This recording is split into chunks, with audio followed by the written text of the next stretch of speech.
اٹھو، یہ ڈرامے بند کرو اور کپڑے بدلو اور جاؤ مما کے پاس۔ مہنور دلہن بنی کمرے میں بیٹھی تھی جب حسام خان زادہ کمرے میں آتے اسے حکم دیتے بولا، بحری ہو کیا، سنائی نہیں دیا؟ مما نے واش روم جاتا ہے تمہیں، میں یہاں اپنی بیچ سجانے کے لیے نہیں آیا۔ سمیر خان زادہ نے کہتے اس کے دل کے ٹکڑے کیے تھے۔ اس کی ماں اپائج ماں تھی، مہرین کو ملازمہ کے طور پر لایا گیا تھا۔ سمیر خان زادہ نے اسے کھینچتے ہوئے اپنی ماں کے کمرے میں لا کر چھوڑا۔ آدھی رات کو وہ اس کے دروازے کے باہر کھڑی ٹھنڈ سے کانپ رہی تھی۔ حسام مجبوری میں اسے کمرے میں لے آیا۔ وہ ڈرتی ڈرتی بیڈ پر، حسام خود کمبل تان کر سو گیا، لیکن مہرین کی روئی روئی آنکھیں بار بار اس کی آنکھوں کے سامنے آ رہی تھی۔ اپنے جذبات سے مجبور ہوتا وہ بے اختیار ہوتا اس پر جھک گیا اور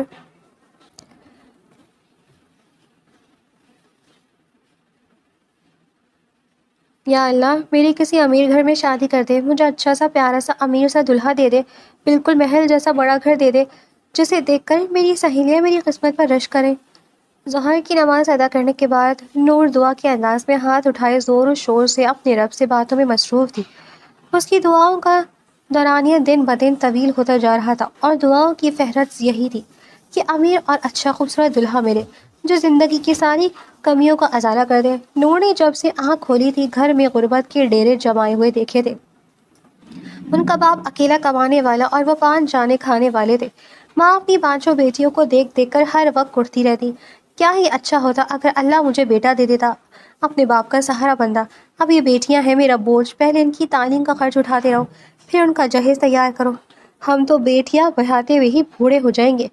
سکینہ روتے ہوئے بولتی تو ان کے شوہر اللہ داتا انہیں تسلی دیتے، ایسی باتیں مت کیا کرو، نیک بخت اللہ سے اچھے کی دعا کیا کرو، اپنی بچیوں کے اچھے نصیب اللہ سے مانگا کرو، بس کہ ہاں دیر ہے اندھیر نہیں۔ اور یہ بات بھی اپنے ذہن سے نکال دو کہ بیٹیاں بوجھ ہوتی ہیں، بیٹیاں اللہ کی رحمت ہوتی ہیں، بوجھ نہیں ہوتی۔ لیکن بیٹیاں اب ہمیں کما کر تو نہیں کھلا سکتی، جب آپ بوڑھے ہو جائیں گے، کمزور ہو جائیں گے، تب یہ بیٹیاں آپ کا سہارا نہیں بنیں گی۔ لوگ اس لیے بیٹے مانگتے ہیں جو بڑھاپے میں ماں باپ کا سہارا تو بنے۔ اللہ داتا سر پکڑ کر رہ جاتے، اب تم اللہ کے ساتھ دل لگاؤ گی؟ نیک بخت اللہ سے معافی مانگو، کس قسم کی باتیں کرتی ہو؟ جو اللہ نے دیا اس پر شکر ادا کرنا سیکھو۔ سکینہ اپنے شوہر کا غصہ دیکھ کر خاموش ہو جاتی، مگر دل ہی دل میں وہ اپنی بیٹیوں کو دیکھ کر ضرور ہی جھلا جاتی۔ کبھی کبھی انہوں نے اپنی بیٹیوں سے پیار سے بات نہیں کی تھی۔ مہنور بہنوں میں سب سے بڑی تھی، اپنے ابا کی لاڈلی بھی تھی۔ مہنور بہنوں میں سب سے زیادہ خوبصورت تھی، اس کا چہرہ بے داغ تھا، آنکھیں بھی بے تحاشا خوبصورت اور بڑی بڑی تھی، رنگت بھی کھلی کھلی سی، بال گھٹنوں تک چھوتے تھے جو اسے دیکھتا دیکھتا رہ جاتا۔ وہ اپنے عام سے کپڑوں میں بھی عجیب سی آن بان اور شان والی دکھتی تھی۔ زیادہ تر وقت وہ آئینے کے سامنے کھڑی ہو کر بتاتی تو ماں اسے خوب برا بھلا بولتی، ہر وقت آئینے کے سامنے لڑکی رہتی ہو، ذرا شرم و حیا نہیں تمہیں؟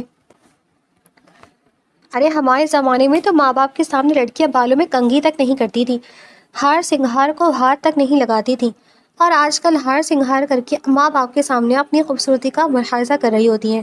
شرم و حیا تو ختم ہو چکی ہے۔ ماں کی بات پر مہنور برا سا منہ بناتی، اماں بھی نہ میرے ڈانٹنے کا کوئی موقع ہاتھ سے جانے نہ دیتی۔ وہ بس اڑتے ہوئے کمرے میں چلی جاتی اور لپسٹک کو دراز میں رکھ دیتی جو اماں کی نظروں سے بچا کر وہ اپنے چہرے پر تھوپ لیا کرتی تھی۔ آج بھی وہ زور و شور سے شادی کی اور اچھے دلہے کی دعائیں مانگ رہی تھی جب باہر سے عجیب سے شور کی آوازیں سنائی دیں۔ جانماز سے بیٹھ کر وہ باہر آئی تو اپنے گھر کے آنگن میں اس نے ایک انتہائی عجیب منظر دیکھا۔ گھر میں 3 خواتین تھیں، تینوں اچھے خاصے کپڑے پہنے ہوئے خاصی مالدار نظر آ رہی تھی۔ اماں کو سمجھ نہیں آ رہی تھی کہ وہ ان لوگوں کو کہاں بٹھائیں، ان کی کیسے خاطر مدارت کرے۔ عورتوں کو کمرے میں بٹھا کر وہ پپو کو بازار میں دوڑا گئی تھی۔ پپو نوریہ کی خالہ کا بیٹا تھا، ان کا گھر بھی اسی گلی میں ہی تھا۔ پپو زیادہ تر ان کے گھر میں ہی پایا جاتا تھا اور اسے دیکھ دیکھ کر تو سکینہ بی اور بھی زیادہ فلک سناتے لگتا۔ اس وقت تو پپو نے ان کی بات بہت بڑی پریشانی کو دور کر دیا تھا اور ان کا مطلوبہ سامان جلدی سے لے کر آ گیا تھا۔ مہنور کو انہوں نے چائے بنانے پر لگا دیا تھا۔ کسی طرح سے سکینہ بی کی تسلی نہیں ہو رہی تھی، ہاتھ پاؤں پھولے جا رہے تھے۔ مہنور حیرت سے اپنی ماں کی پھرتیاں ملاحظہ کر رہی تھی۔ پپو نے اسے بتایا تھا کہ یہ عورتیں بڑی سی گاڑی میں آئی ہیں جو ان کے دروازے کے باہر کھڑی ہیں۔ سبھی بچے حیرت اور اشتیاق سے گاڑی کو دیکھ رہے تھے۔ مہنور بھی ایک جھلک گاڑی کو دیکھ آئی تھی اور تب سے اس کی آنکھوں میں اپنی گاڑی کے خواب سج گئے تھے۔ کاش میرا شوہر اتنا امیر ہو کہ وہ ایسی ہی بڑی سی گاڑی میں مجھے گھمایا کرے۔ مہانور کے خوابوں اور خوشیوں کی تو کوئی حد ہی نہیں تھی۔ کچھ دیر بیٹھنے کے بعد وہ عورتیں چلی گئی تھیں اور باقی سارا سامان ان بہنوں کے حصے میں آ گیا۔ ابو بھی ان کے ساتھ مل کر ایک ایک چیز سے انصاف کرنے لگا۔ خلاف معمول سکینہ بھی بہت خوش تھی، چہرہ خوشی سے کھلا جا رہا تھا۔ کتنے وقت کے بعد ماں کے چہرے پر بیٹیوں نے مسکراہٹ دیکھی تھی، ورنہ وہ تو ہر وقت غصے میں ہی رہتی تھی۔ آج وہ بار بار دروازے کے چکر لگاتے ہوئے شوہر کا انتظار کر رہی تھی۔ مہانور نے ساتھ باقی بہنیں بھی حیران تھی کہ آخر ماں کی کیا پلٹے کی وجہ کیا ہے۔ ان عورتوں نے اسے کیا کہا ہے جو ماں اتنی خوش ہے؟ اور پھر یہ عقدہ بھی شام تک کھل گیا تھا۔ عورتیں مہانور کا ہاتھ مانگنے کے لیے آئی تھیں۔ وہ لوگ ایک بہت بڑے بنگلے میں رہتے تھے۔ جس لڑکی کا وہ رشتہ لائی تھی وہ عورتیں اس لڑکی کی رشتے میں چچی اور پھپھو لگتی تھی، جبکہ لڑکی کی ماں اپاہج تھی، چلنے پھرنے سے قاصر تھی۔ لڑکا ایک بہت بڑے بزنس مین کا بیٹا تھا۔ والد صاحب کا انتقال ہو گیا تھا اور وہ بزنس اب لڑکا ہی سنبھالتا تھا۔ جب یہ ساری باتیں مہانور تک پہنچی تو اسے اپنی خوش قسمتی پر یقین نہیں آ رہا تھا۔ آج یہ سب اللہ سے دعائیں مانگی اور اللہ نے پوری کر لی۔ اللہ میاں کتنے اچھے ہیں، مجھ سے کتنا پیار کرتے ہیں۔ یا اللہ، ان لوگوں کے پاس میری سوچ سے زیادہ پیسہ ہو، میری سوچ سے بھی زیادہ بڑا گھر ہو جہاں میں عیش و عشرت کے ساتھ رہوں۔ اگلے دن مہانور نے اپنی ساری سہیلیوں کو بھی اس بات کی خبر دے دی تھی۔ ایک سہیلی کو خبر دی تو اس نے باقی سب کو جا کر بتا دیا۔ خبر ہی ایسی چٹ پٹی تھی۔ شام تک سبھی سہیلیاں اس کے پاس آ گئی تھیں اور وہ شرمائے شرمائے انداز میں ان کے سوالوں کے جواب دے رہی تھی۔ ہمارے ہونے والے دلہا بھائی کا نام کیا ہے؟ وہ دیکھنے میں کیسے ہے؟ یہ تو سنا ہے کہ بہت امیر ہے، مگر یہ تو بتاؤ شکل سے کیسے؟ کوئی تصویر تو ہوگی۔ دوسری سہیلی بولی، مہانور دیکھ لینا، ایسا نہ ہو کہ وہ کہیں تم سے عمر میں بڑے ہو۔ اکثر دگنی عمر کے مرد غریب اور کم عمر لڑکیوں سے شادی کرتے ہیں اور پھر جلدی ہارٹ اٹیک یا دوسری بیماری میں مبتلا ہو کر مر جاتے ہیں اور لڑکی کو دنیا میں اکیلا چھوڑ دیتے ہیں۔ صدف نے ایسا دردناک نقشہ کھینچا کہ مہانور بری طرح ڈر گئی تھی۔ اس کے دل میں بھی طرح طرح کے خدشات سر اٹھانے لگے تھے۔ ساری خوشی اڑن چھو ہو گئی تھی۔ نہ جانے ہونے والا شوہر کیسا ہوگا، اگر وہ بوڑھا ہوا، کنگار ہوا، کیسی لا علاج بیماری میں مبتلا ہوا تو میں کیا کروں گی؟ ماں سے کچھ پوچھ بھی نہیں سکتی کیونکہ ان کا تو کچھ بھروسہ نہیں تھا کہ ایسے کسی سوال پر وہ جوتا اتار کر اسے مارنا شروع ہو جاتی۔ 2 دن بعد وہ عورتیں پھر سے آئی تھیں۔ اب وہ لوگ مہانور کے لیے بہت سارے تحفے، مٹھائیاں اور پھل لے کر آئے تھے۔ آج ہی انہوں نے شادی کی تاریخ بھی لے لی تھی۔ سکینہ بیگم تو ان کی ہتھیلی پر سرسوں جمانے والے طریقے کو دیکھ کر پریشان ہو گئی تھی۔ ارے بہن، ہمارے تو ابھی کوئی تیاری نہیں ہوئی، ہم بیٹی کو خیالی ہاتھ رخصت نہیں کر سکتے۔ لڑکے کی پھپھو اور چچیاں انہیں سمجھانے لگیں، بہن ہمیں صرف لڑکی چاہیے، اس گھر میں کسی چیز کی کوئی کمی نہیں ہے۔ سچ کہوں تو ہماری بھاوج جب سے بستر کی ہو کر رہ گئی ہے، اس گھر کو کسی عورت نے سنبھالا نہیں۔ گھر کو سجانے سنوارنے کے لیے گھر کی عورت ہی توجہ دیتی ہے۔ نوکر چاکر مارے باندھے کام تو کر لیتے ہیں، مگر جیسا ایک مالکن گھر کو سنوار گئے ویسا نوکر چاکر کبھی بھی نہیں کر سکتے۔ اور مہانور اس گھر میں مالکن بن کر جا رہی ہے۔ گھر کو مہانور کی ضرورت ہے، اس لیے آپ آنے والے جمعے کو ہمیں نکاح کی تاریخ دے دیں۔ سکینہ بیگم ایسے کیسے نکاح کی تاریخ دے دی تھی؟ انہوں نے اپنے شوہر سے مشورہ کر کے انہیں جواب دینے کا کہا تھا۔ شام کو ہی ان کا فون آ گیا۔ لگتا ہے ان لوگوں کو بہت جلدی ہے، مجھے تو یہ جلد بازی کھٹک رہی ہے، کہیں ہم کچھ غلط تو نہیں کر رہے۔ اللہ دتا صاحب نے اپنی بیوی کو تسلی دی، فکر مت کرو، سب ٹھیک ہو جائے گا۔ میں نے ان کے بارے میں معلومات کی ہے، وہ لوگ تو بہت امیر ہے، بہت بڑے رئیس خاندان سے تعلق ہے ان کا۔ کے بارے میں ایسی ویسی کوئی غلط بات سننے کو نہیں ملی، مگر مجھے حیرت ہے کہ اتنے بڑے لوگ ایک غریب گھر کی لڑکی کو بہو بنا کر کیوں لے کر جا رہے ہیں؟ زبیر کے لڑکے میں بھی کسی چیز کی کمی نہیں ہے، یہی تو مجھے بھی سمجھ نہیں آ رہی۔ شاید انہیں ہماری مہانور پسند آ گئی، میری بچی ہے بھی تو بہت پیاری۔ مہانور جیسی صورت کی مالک لاکھوں میں ایک ہے۔ زندگی میں پہلی بار سکینہ بیگم کو اپنی بیٹی کی خوبیاں نظر آئی تھیں۔ آگے وہی ہوا جو مہانور کے سسر والوں نے چاہا تھا۔ جمعے کی شام کو اس کا نکاح ہو گیا۔ نکاح کا جوڑا اور باقی سارا سامان اس کے سسرال والے ہی لے کر آئے تھے۔ مہانور کی بولی دیکھ کر مہانور کی سہیلیاں اور محلے کی عورتیں کی آنکھیں پھٹی کی پھٹی رہ گئی تھی۔ اماں، اتنے قیمتی کپڑے اور اتنے خوبصورت بھاری سونے کے زیورات! مہانور، تمہاری تو سچ میں لاٹری نکل گئی، تمہاری قسمت اتنی روز آور ہوگی، یہ اس بات کا ہمیں اندازہ نہیں تھا۔ صدر کے لہجے میں حسد اور رشک صاف نظر آ رہا تھا۔ مہانور ان سب چیزوں کو دیکھ کر خوش تھی، مگر اس کے دل میں یہ ڈر بھی تھا کہ کہیں نہ جانے دلہا کیسا ہوگا، وہ کہیں معذور نہ ہو یا کہیں عمر میں زیادہ نہ ہو۔ اگر ایسا ہوا تو وہ پھر کیا کرے گی؟